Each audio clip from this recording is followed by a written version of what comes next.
আসসালামু আলাইকুম।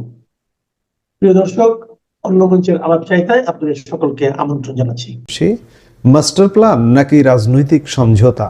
অন্তর্বর্তী সরকারের উপদেষ্টারা কি বিএনপির মন্ত্রী হচ্ছেন? বাংলাদেশের রাজনীতি এখন এক চরম সন্ধিক্ষণে। নির্বাচন শেষ হয়েছে, এখন চলছে বিজয়ীদের উল্লাস আর নতুন সরকার গঠনের তোড়জোড়।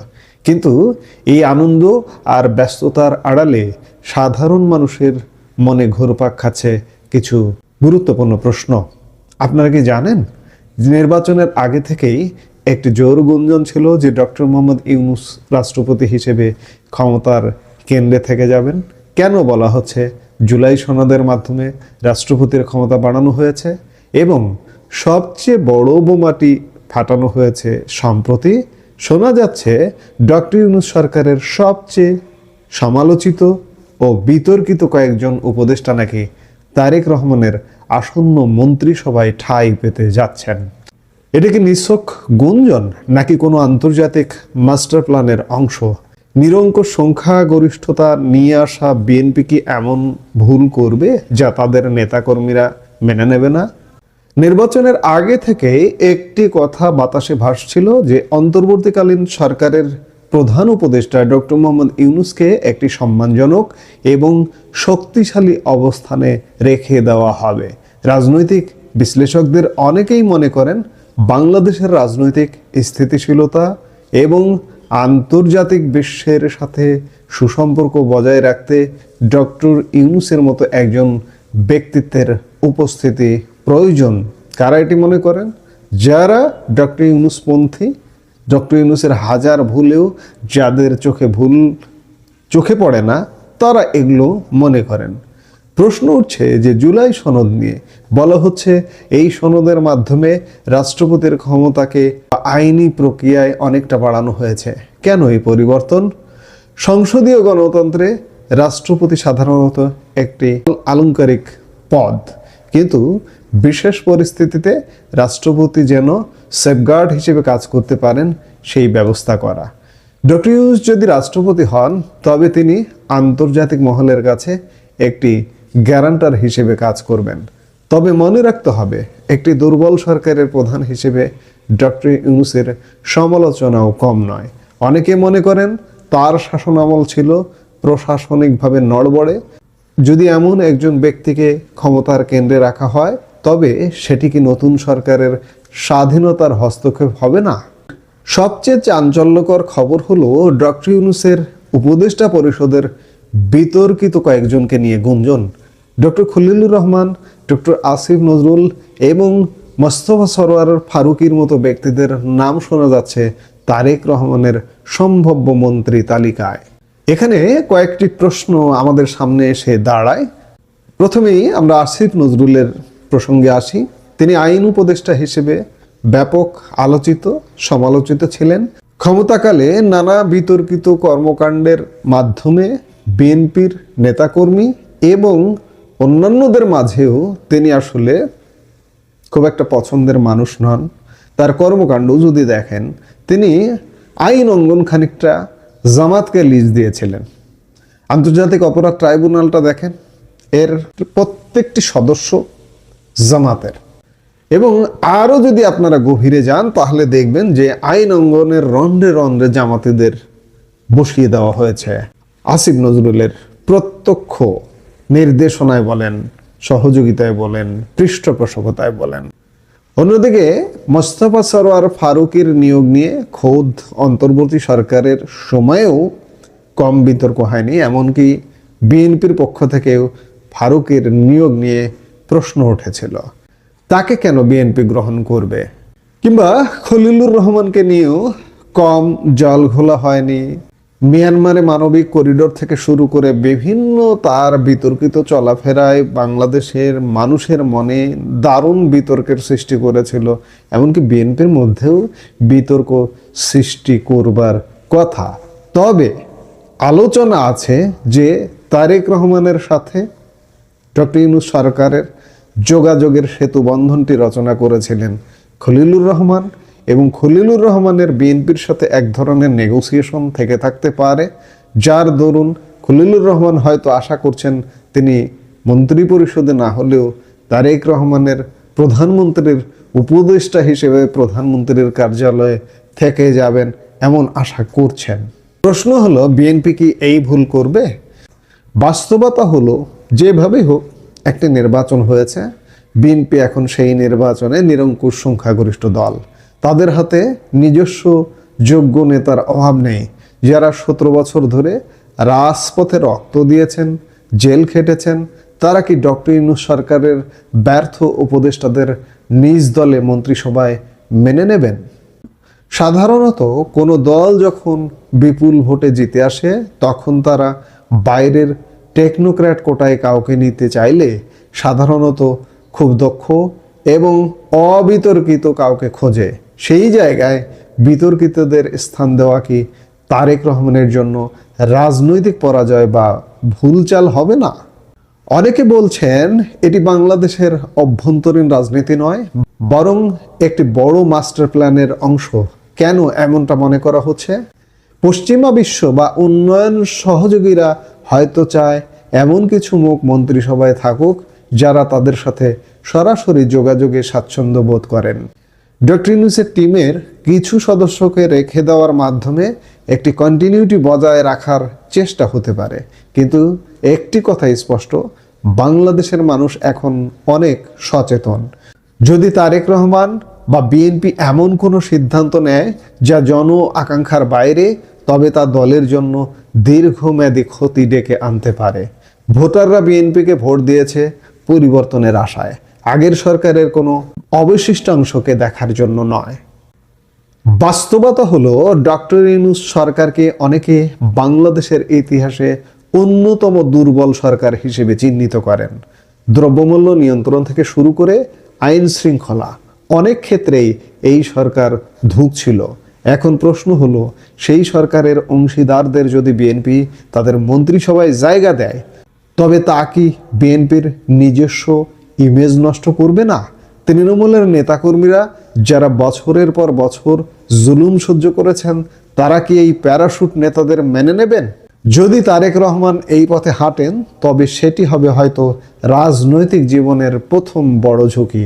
এটি কি তার পরাজয়ের রাস্তা খুলবে, নাকি তিনি কোনো বিশেষ কৌশলের কারণে এই ঝুঁকি নিতে যাচ্ছেন? সংসদ সদস্যদের শপথ গ্রহণ আর মন্ত্রিসভার গেজেট হওয়ার আগ পর্যন্ত এই রহস্য থেকেই যাচ্ছে। বন্ধুরা, রাজনীতিতে শেষ কথা বলে কিছু নেই। গুঞ্জন সবসময় সত্যি হয় না, আবার অনেক সময় ধোঁয়ার আড়ালেই আগুন থাকে। ডক্টর ইউনূসের রাষ্ট্রপতি হওয়া বা বিতর্কিত উপদেষ্টাদের বিএনপির মন্ত্রিসভায় অন্তর্ভুক্ত হওয়া যদি সত্যিই ঘটে, তবে বাংলাদেশের রাজনীতিতে এক নতুন মেরুকরণ আমরা দেখব। বিএনপি একটি শক্তিশালী রাজনৈতিক দল। তারা কি তাদের কর্মীদের আবেগ আর জনগণের প্রত্যাশাকে বিসর্জন দিয়ে কোনো মাস্টার প্ল্যান বাস্তবায়ন করবে, নাকি তারেক রহমান তার নিজস্ব শক্তিতে একটি স্বচ্ছ মন্ত্রিসভা উপহার দেবেন? আপনার কি মনে হয়, ডক্টর ইউনূসের উপদেষ্টাদের কি বিএনপির মন্ত্রিসভায় থাকা উচিত, নাকি বিএনপি শুধু তাদের নিজস্ব পরীক্ষিত নেতাদের দিয়েই সরকার গঠন করবে? অনেকগুলো ছোট ছোট খবর আছে, সবগুলোই বলবো, শেষ পর্যন্ত থাকবেন। প্রথমেই কথা বলছি, ডক্টর ইউনূস রাষ্ট্রপতি হচ্ছেন এই বিষয়ে সোশ্যাল মিডিয়ায়, সামাজিক যোগাযোগ মাধ্যমে কিন্তু ব্যাপক প্রচারণা চলছে এবং মেইন মিডিয়াতেও এটা আসছে যে কে কে রাষ্ট্রপতি হতে পারেন। পরে খোঁজ নিয়ে জেনেছি যে ইউনূস সেন্টার থেকে খুব সুপরিকল্পিতভাবে এই প্রচারণাটা চালানো হচ্ছে যে ডক্টর ইউনূস রাষ্ট্রপতি হবেন। ডক্টর ইউনূসের রাষ্ট্রপতি হবার একটা গোপন খায়েশ দীর্ঘদিন থেকে রয়ে গেছে এবং গত বছরের জুন মাসে যখন তারেক রহমানের সাথে লন্ডনে ডক্টর ইউনূস গোপন একান্ত মিটিং করেছিলেন, তখন কিন্তু সেখানে এরকম একটা আলোচনা হয়েছিল এবং তারেক রহমানের পক্ষ থেকে বলা হয়েছিল যদি ডক্টর ইউনূস তখন শারীরিকভাবে মানসিকভাবে সক্ষম থাকেন, তাহলে বিএনপি হয়তো তাকে রাষ্ট্রপতি বানানোর ব্যাপারে বিবেচনা করবে। কিন্তু আজকের বাস্তবতায় যখন বিএনপি 2/3 আসনে জয়লাভ করে ফেলেছে, তখন বিএনপি আর রাষ্ট্রপতি বানানোর জন্য ডক্টর ইউনূসের কথা ভাবছে না, বরং বিএনপির নিজস্ব ক্যান্ডিডেট আছে। বিএনপির তারেক রহমানও বলেছে যে আমাদের কি লোকের অভাব পড়েছে, এবং এই রাষ্ট্রপতি হবার দৌড়ে এগিয়ে আছেন মির্জা ফখরুল আলমগীর, তারপরে ডক্টর খন্দকার মোশাররফ হোসেন, আমির খসরু, ডক্টর মঈন খান। বেশ কয়েক মাস আগে শুনেছিলাম যে পঞ্চগড়ের আহ, সাবেক সাংসদ এবং সাবেক স্পিকার ব্যারিস্টার জমির উদ্দিনও রাষ্ট্রপতি হবার দৌড়ে ছিলেন, কিন্তু এই মুহূর্তে ব্যারিস্টার জমির উদ্দিন কেমন আছেন বা আদৌ তিনি রাষ্ট্রপতি হবার জন্য বিবেচনায় আছেন কিনা সেটা বলতে পারছি না, কিন্তু এটা নিশ্চিত যে ডক্টর ইনুস তার ইচ্ছে থাকা সত্ত্বেও বিএনপির বিবেচনায় রাষ্ট্রপতি হিসেবে নেই। এখন ডক্টর ইনুস তো চলে যাবেন পরশুদিন শপথ গ্রহণ, মানে 17ই ফেব্রুয়ারি মঙ্গলবার সকাল 10টায় এমপিরা শপথ গ্রহণ করবেন, বিকেল 4টায় মন্ত্রিপরিষদ শপথ গ্রহণ করবেন। তো তারপরে তো ডক্টর ইনুস আর প্রধান উপদেষ্টা থাকছেন না, তিনি কি করবেন? তিনি কি বাংলাদেশেই থাকবেন, দেশে যাওয়া আসার মধ্যে থাকবেন, নাকি তিনি বিদেশের কোনো আরেকটি দেশে সেটেল করার কথা ভাবছেন? তার পছন্দের দেশ ছিল ফ্রান্স। তিনি বেশ কয়েকবারই ফ্রান্সে থাকার আকাঙ্ক্ষা ব্যক্ত করেছেন খুব সম্প্রতি, কিন্তু ফ্রান্স সরকার তাকে থাকার ব্যাপারে রাজি হয়নি। সুতরাং তিনি এখন ইন্দোনেশিয়ার কথা ভাবছেন, যে তিনি হয়তো ইন্দোনেশিয়ায় থাকবেন। জাপানের কথাও অনেকে বলছে, আর এগুলো একদম কিছু না হলে ইস্ট তিমুরে তার থাকার ইচ্ছে। সুতরাং রাষ্ট্রপতি তো দূরের কথা, তিনি দেশে থাকতে পারবেন কিনা এটা নিয়েই কথা হচ্ছে। আবার আজকে একটা খুব নির্ভরযোগ্য সূত্রে জানলাম যে খুব হয়তো কাল পরশুর মধ্যেই কোনো এক ব্যক্তি ডক্টর ইনুসের বিরুদ্ধে দুর্নীতির মামলা করবেন। তিনি আহ, আদালতের কাছে এই মামলাটা করবেন। এখন আদালত এটা গ্রহণ করবে কিনা বা এটা দিয়ে নতুন করে কোনো জল ঘোলা হয় কিনা সেটা আমাদের একটা দেখার বিষয়। এইটা যখন ডক্টর ইনুসের ঘটনা, তখন উপদেষ্টাদের মধ্যে একটা চলে যাবার বিদায়ের সুর বেজে উঠেছে। তাদের চোখে মুখের দিকে আজকাল তাকানো যায় না, কেমন যেন একটা আতঙ্কের ভাব। আবার সাবেক যে উপদেষ্টা আসিফ মাহমুদ, তার দুর্নীতি নিয়ে সামাজিক যোগাযোগ মাধ্যমে জোরে সোরে কথা উঠেছে। 11,000 কোটি টাকার নাকি তিনি দুর্নীতি করে কামিয়েছেন এবং সেই টাকা বিদেশে পাঠিয়েছেন, এবং নিজে তিনি দুবাই যাবার জন্য চেষ্টা করছেন। তো এইসব কথাবার্তার মধ্যে এই তারেক রহমানের প্রধানমন্ত্রী হিসেবে সংসদ গ্রহণে বিদেশ থেকে কোন কোন সরকার প্রধানরা আসবেন এটা নিয়েও কিন্তু অনেক আলোচনা হচ্ছে। আমরা শুনলাম যে ভারতের প্রধানমন্ত্রী নরেন্দ্র মোদী নাকি বাংলাদেশে আসবেন, এবং সেই সাথে পাকিস্তানের প্রধানমন্ত্রী শেহবাজ শরীফও তারেক রহমানের শপথ গ্রহণ অনুষ্ঠানে উপস্থিত থাকবেন। এটা আমরা শুনেছিলাম, কিন্তু by this time it has been clear যে মোদী সরকারি কাজে ব্যস্ত থাকবে, তিনি আসবেন না বা আসার কথা ভাবেনওনি। ভারতের পররাষ্ট্রমন্ত্রী ডক্টর জয়শঙ্কর, তিনি এই সময়ে মিউনিক থাকবেন একটা সিকিউরিটি কনফারেন্সে যোগ দেওয়ার জন্য। সুতরাং তিনিও আসছেন না। ভারত থেকে আসছেন লোকসভার স্পিকার মিস্টার ওম বিরলা। পাকিস্তান থেকে শেহবাজ শরীফ আসছেন না। পাকিস্তান থেকে আসছেন তাদের পররাষ্ট্রমন্ত্রী ও ডেপুটি প্রাইম মিনিস্টার ইশাক দার, যিনি ইতিমধ্যে বাংলাদেশে অনেকবার এসেছেন। এবং আজকে জানা গেল যে বাংলাদেশের পররাষ্ট্র মন্ত্রণালয় থেকে 7 দেশভুক্ত যেসব পররাষ্ট্রমন্ত্রী আছেন তাদের কাছে এই শপথ অনুষ্ঠানে উপস্থিত থাকবার জন্য, যোগ দেবার জন্য আহ্বান জানানো হয়েছে। সুতরাং যে গতকাল যে গুজবটা ছড়ানো হয়েছিল যে একদম নরেন্দ্র মোদী আসবেন, শেহবাজ শরীফ আসবেন, সেটা আসলে হচ্ছে না। একটা কথা আমি নিজেও বলেছি যে তারেক রহমান যে বাংলাদেশে ফিরেছেন এই গত 25শে ডিসেম্বর, এবং এই যে নির্বাচনে তার নেতৃত্বে বিএনপি নিরঙ্কুশ সংখ্যাগরিষ্ঠতা লাভ করেছেন, এই সব কিছুর সাথেই নাকি শোনা যায় যে এর পেছনে ভারতের একটা ব্লেসিংস কাজ করছে। তিনি ফিরেছেন ভারতের সাথে আলোচনা করে, নির্বাচনেও ভারত তাকে অনেক সহায়তা করেছে বলে লোকমুখে শোনা যায়। কিন্তু বিএনপির রাজনৈতিক ধারা যদি আমরা বিবেচনা করি, তাহলে বিএনপি তো সারা জীবন ভারত বিরোধী রাজনীতি করেছে, বিএনপি তো প্রো পাকিস্তান রাজনীতি করেছে, বিএনপি এই দেশে জামাতি ইসলাম, রাজাকার এদের পুনর্বাসিত করেছে। সুতরাং এই জায়গাটায় হিসাবটা কেমন যেন গোলমেলে মনে হচ্ছে।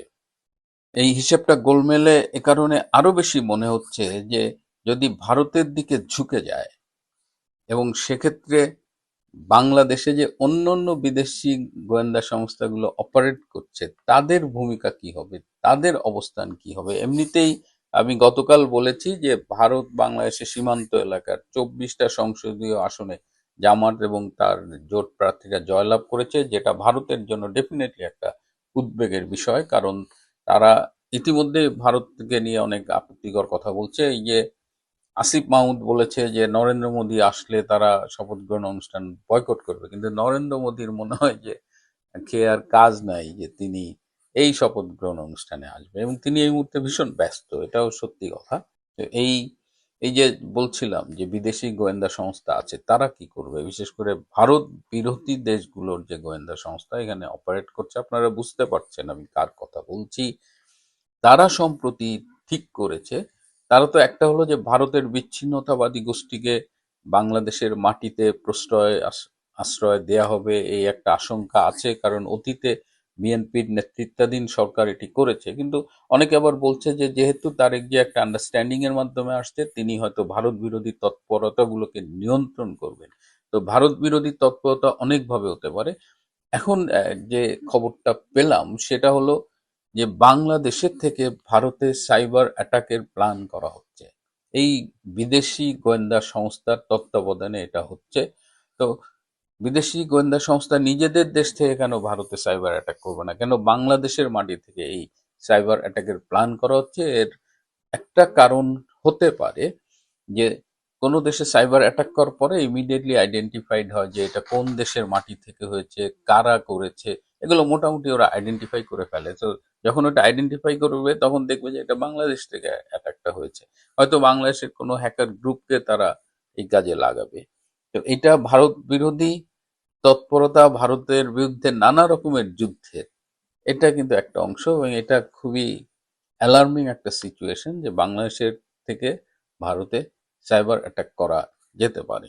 এছাড়া আরো কিছু খবর রয়েছে। আপনারা জানেন যে মন্ত্রী পরিষদ সচিবের মানে শেখ আব্দুর রশিদ যিনি সচিব ছিলেন তাকে সম্প্রতি নির্বাচনের পরে অব্যাহতি দেওয়া হয়েছে।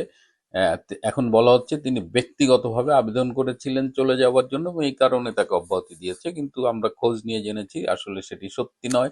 তিনি সাতক্ষীরার 4টি আসন যেখানে জামাত জয়ী হয়েছে সেই নির্বাচনে সেই আসনে প্রশাসনকে ব্যাপকভাবে প্রভাবিত করেছিলেন জামাতের প্রার্থীকে জয়ী করার জন্য, এবং তিনি বারবার ফোন করে বলেছেন যে এটা ডক্টর ইনুস বলেছেন, ডক্টর ইনুসের অভিপ্রায় এটা, মাননীয় প্রধান উপদেষ্টা বলছেন এদের জিতাইতে হবে, অর্থাৎ ইনুসকে ভাঙিয়ে তিনি সাতক্ষীরার 4টা আসনে তিনি প্রশাসনের ক্ষমতার অপব্যবহার করেছেন আর কি। তো এটি জানার পরে ডক্টর ইউনূস বলেছেন না, তিনি এ ধরনের কোনো কথা বলেননি, এবং তারই পরিণতি স্বরূপ শেখ আব্দুর রশিদকে মন্ত্রী পরিষদ সচিব থেকে অব্যাহতি দেওয়া হচ্ছে, এবং তিনি ছিলেন জামাতি, এবং তারপরে তার পরিবর্তে বর্তমানে যাকে মন্ত্রী পরিষদ সচিব করা হয়েছে তিনিও জামাতি রাজনৈতিক ধারার অনুসারী। বিএনপি ক্ষমতা নেবার পরে একটা প্রথম কাজ হবে এই যে সরকারি প্রশাসন তার জামাতিকরণ। কিন্তু প্রশ্ন থেকেই যায়, বিএনপি জামাতের বর্তমানে যে সম্পর্ক দেখছি, আজকেও বাংলাদেশে 3টি জায়গায় জামাতের নেতাদের বাড়ি পুড়িয়ে দেওয়া হয়েছে, সাতক্ষীরা, কুষ্টিয়া এবং সাতকানিয়ায়। বিভিন্ন জায়গায় এনসিপির নেতাকর্মীদের পিটানো হচ্ছে, এবং শিবিরকেও মোটামুটি পেটানো হচ্ছে। ঢাকা বিশ্ববিদ্যালয়ে গোলাম আজমের ছবি টানিয়ে সেখানে জুতা মারা হচ্ছে। এই সব হয়তো অনেকেই বলছে এগুলো ভাইয়ে ভাইয়ে ঝগড়া হবার মতো, এটা সিরিয়াস কিছু না। বিএনপি জামাত কি আসলেই দূরত্ব সৃষ্টি হয়েছে তাদের মধ্যে, নাকি এখনো মুদ্রার এক পিঠ এপিঠ ওপিঠ আছে? যদ্দূর বুঝি জামাত বিএনপি মুদ্রার এপিঠ ওপিঠ, এক মায়ের 2 সন্তান। সুতরাং আমাদের কেয়ারফুলি অবজার্ভ করতে হবে, এখনই কোনো সিদ্ধান্তে পৌঁছানোর মতো সময় আসেনি। পাশাপাশি আমরা তাকিয়ে থাকব কত দ্রুত আওয়ামী লীগের রাজনৈতিক কার্যক্রমের উপরে আরোপিত নিষেধাজ্ঞা প্রত্যাহার করা হয়। প্রিয় বন্ধু,